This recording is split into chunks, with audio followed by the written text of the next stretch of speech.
question. Okay. All right. So, hello there. My name's Wade, Hi, and Wade. I'm doing this interview for Events Magazine Online.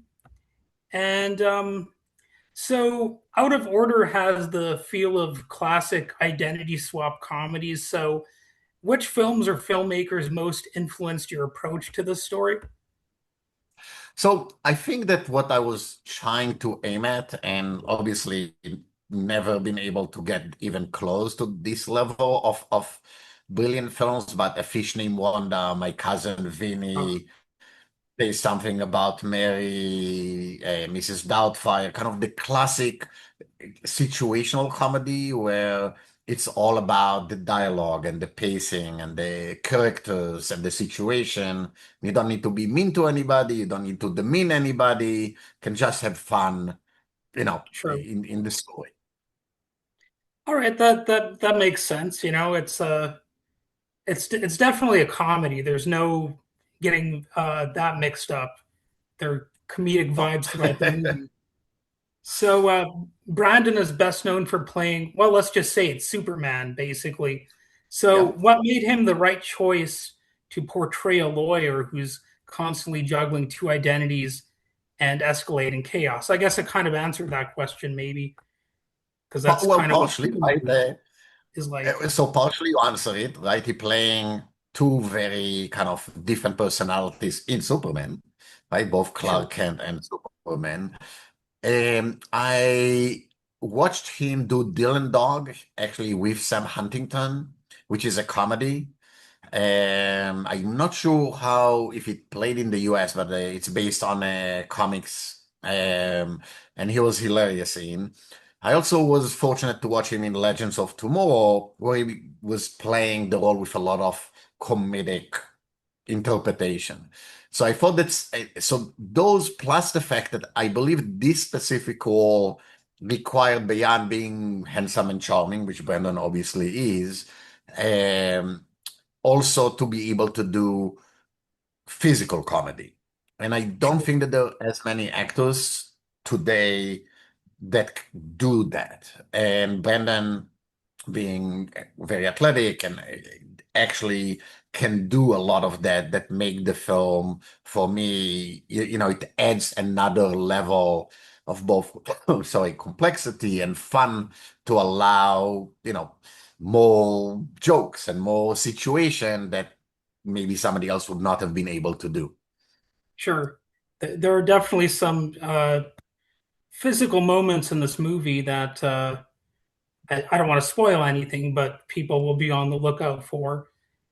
So comedy often depends on timing. So how did you balance, the precise timing with giving the cast room to improvise or discover some unexpected laughs? So this is a brilliant question. I think was a combination of a number of things. I'll start with the last one, which I think is crucial. My DP, Matt, who is a brilliant DP, was also the head editor and was tremendous amount of work of, working and finding the right cuts and pacing, both in the shooting and in the editing to make everything work properly. But beyond that, I realized very early in the process that I was, enjoyed Greg of Riches, that I had a brilliant cast of a lot of amazing comedic Sure, actors. And so allowing them to bring their brilliance and lending me their genius to make the film funnier was very important to say, hey, it's not my film. It's our film. And if you think it's mine, don't do it. If you think it's ours, let's do it together. And then beyond that, I think that I realized very early is that a lot of the pace and as you say, allowing the actors to feel comfortable will be delivered by them liking each other. So um, I spent a lot of time just making them to like each other. We had, before anybody even had to be on the set a week before rehearsals, they all came to my place. My wife is a Michelin star chef, so we made them dinner. We opened some good bottles of wine that you can see behind, And I told them, don't speak about the film. Just get to know each other. Sure. Speak about it. And once you invested both in the film, but also like your fellow actors, and it's not, especially in a comedy, it comes across. They really enjoyed each other. They really liked work for each other, wanted to make the film funnier. So I think that approach, especially in a comedy like that, was the right way to go. And so this movie combines comedy with a legal tale involving a pharmaceutical company. So did you have any concerns about one story element overshadowing the other? No, I thought that that the I thought that the legal part, meaning being an ex-lawyer, I think helped me with the legal side of things to make sure that things work at least more properly. Yeah, So if you're not so knowing the subject matter on what you write and what you direct was very, very helpful, I hope, for the film, because I knew the situations, I knew what it means. I clerked in federal court. So I kind of had some ideas of how it's supposed to work. And I thought that I was focusing more on the legal side of the because I thought the comedy was more in the legal side, but I thought that using a huge pharmaceutical company allows some of the additional laughs and familiarity that everybody take medication, everybody is familiar with that corporate world. sure. And when it comes to um, the disguises, like John Slater's disguises and the double life, which are pretty central to the film, what were the biggest directing challenges when it comes to that? Um, well, I thought that what we try to make sure is that the disguise is good enough that it's that the audience obviously know what's going on, but it's not completely out of the realm of possibility. So there's no reason for people in the big firm to suspect that they never met John. Actually, there's no reason for them to suspect what is going on. Right? Brooke never met him in the interview. It was on the phone. Um, there's never reason to suspect that there's something fishy going on. So the disguise needs to be good enough to pull that off, but not eh, so exhaustive, let's say Mrs. Doubtfire or Tootsie, that it will take a crazy amount of time to have the quick change for the courtroom scenes. So the balancing that was important. Is I'm there sorry, I think audio? you're on. I'm sorry again. Now I could hear you. I couldn't hear you for a second. So Okay. I saw it a little bit as sort of a parody of the Clark Kent and Superman situation. You know, everybody always says you can tell that it's just him without glasses. You know what I mean? Like that's Right. Clark Kent without glasses. So that's kind of how I interpreted that a little bit. I don't know if that was No, no, intentional. we referred to a couple of times we referred to the Clark Kent and Superman hints, I think in two or three scenes, and then but we wanted to be a bit more Sure. than that, because that requires a bit more significant suspension of belief. So we did, use broader shoulders and different clothes and different, and a wig and some others, glasses and so on. But we hope that we kept it close enough that it works and far enough that it works. So Sam Huntington and Brooke Shields bring some different comedic energy to the film. So how did you shape the chemistry among the cast, like when it comes to these different personalities that they had to portray on the screen? So we were very fortunate that Sam Sam Huntington is a brilliant actor, absolutely brilliant. He's just funny and he's a smart guy. So it's such a pleasure working with him. But in real life, Brandon and Sam are very good friends. So I already had that built-in chemistry that they Sure. bounce off each other, kind of like faster than real life ping pong dialogue that they enjoy each other. They already have that some of that chemistry. So I had less work to do there. Um, Brooke, it was, people forget that Brooke Shields is a brilliant comedian. If you go back to Samly Susan or her new TV show, You're Killing Me, she really is a very funny person. And I wanted somebody that not only can do the comedy, but, she's tall, she's beautiful, and she can be a dominant I'm sorry, person next to Brandon. I didn't want Brandon to be towering over the women.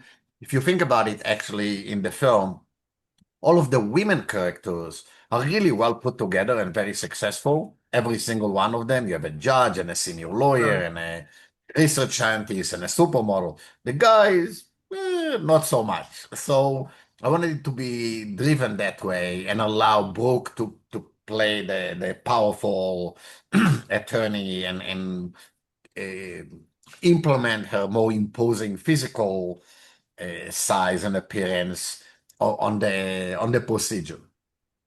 And this is also a bit of a love story too. Uh, True. what was your thinking on uh, the chemistry between those characters? So first, people don't realize we just found out literally last week that Tao Okamoto, who plays the female, his ex-girlfriend in the film, just won Best Actress in the Cannes Film Festival. Oh, He's the first Japanese actor or to ever, Japanese person to ever win a major award in Cannes, shockingly. So she's a brilliant, and I kind of wanted to create a situation in which you literally until the last minute you kind of pull for both women, right? And like you say, oh, we should be with Tao, with the ex-model, the supermodel, or his ex-girlfriend, and the other people say, no, no, he should be with Cristal yeah, Rodriguez, and so keeping that tension that it's not really, really clear who is the winner, and it's not, oh, he obviously needs to go with that woman and not the other woman. I think helped drive the story, right? Because I think that Lisa, the part that Tao plays, she's kind of the engine of the film. If he's not so driven to get her back, why is he doing all of this crazy stuff? So I sure, needed to have her not like be a caricature of, some bimbo and so on, but really, sensitive, nice, generous person that you root for to actually him getting her.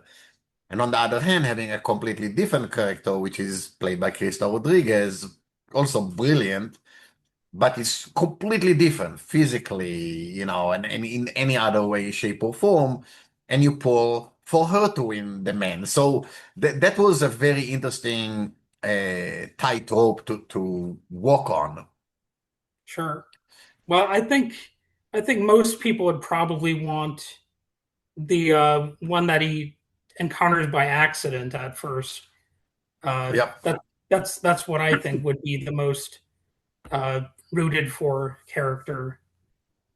Well, So that's why we leave it open all the way to the end that what is he going to do, and hopefully with some surprises.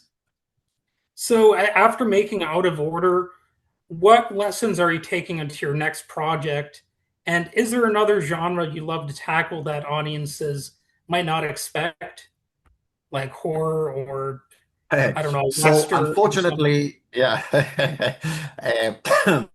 So I find it that if I know the subject matter and I am familiar and enjoy the genre himself, I, as a director and as a writer, can do a much better job. I cannot write about something I don't know. At least I can't, and I cannot direct something I don't know as well. So I think horror is out for me. I can't do a good horror film. Um, so I'll say the three genres that I do enjoy. I obviously enjoy comedies. I did some interesting dramas, but I think the next projects that I'm working on is a combination of, it's called suspense thriller. But the style that I like to write and stories I am working on are, if you think of David Mamet style, kind of The Spanish Prisoner or The Usual Suspects, where you think you know what is going on, but you actually never know Uh, what's going on. There's a lot of twists and turns. And if you think, which is kind of, for me, I hope that that's where I excel. Even if you look at Out of Order, if I stop the film after 10 minutes, say, what do you think the film is about? What do you think will happen? What do you think will happen in the next 10, 15 minutes? You will not really be able to say. And at any point, if we stop it after half an hour, after 40 minutes, 50 minutes, 60 minutes, you still will not know. And even go 10 minutes before the end, and you still not be sure. And we keep uh, throwing escalation, twists, and surprises. So I think that that's where I hopeful to say maybe that's excel is try to continuously engage the audience that they don't know what's coming up, and it's escalate the story and make it more interesting. yeah, most stories are better if you have like an element of surprise and True. if people don't know what's so that's like a way to get people to like it even if they didn't necessarily like something at first if they were like oh I don't know about this but if you keep making things interesting and having at least an occasional twist and turn you're going to have somebody engaged and wondering where are they going with this you know Right. In one of the screenings we're watching, I think that it's like 300 and something people completely sold out opening night at Chelsea Film Festival, and we realized that people, as they got more engaged in the story and in the character, they found more and more things funny. So and allowed the twists and turns. So I think getting the audience to actually continuously pay attention because things continuously change, allow them to enjoy the story, the character, the situations more than if they say, oh, if I don't pay attention for 10, 15 minutes, no big deal, nothing changed. and if you just have like stock characters who aren't dynamic they are just one dimensional I think people are going to pay less attention to those. Yep, agreed. Completely agreed. So I think that's basically all I needed to ask to have a full article. So I should have started with this too. This is also going to be a podcast episode, if you don't Okay. mind. Okay. No, not at all. Everyone and their dog has a podcast. I've got one too. So Well, I um, feel free. We are happy to speak with you, and hopefully you enjoyed the okay. film. And so Yeah. article, Maybe at podcast, least a couple however, people, maybe at least a couple people will see this episode on my podcast. I don't know, a handful at hopefully, least. Yeah. So, all hopefully, right, I guess or that's many more.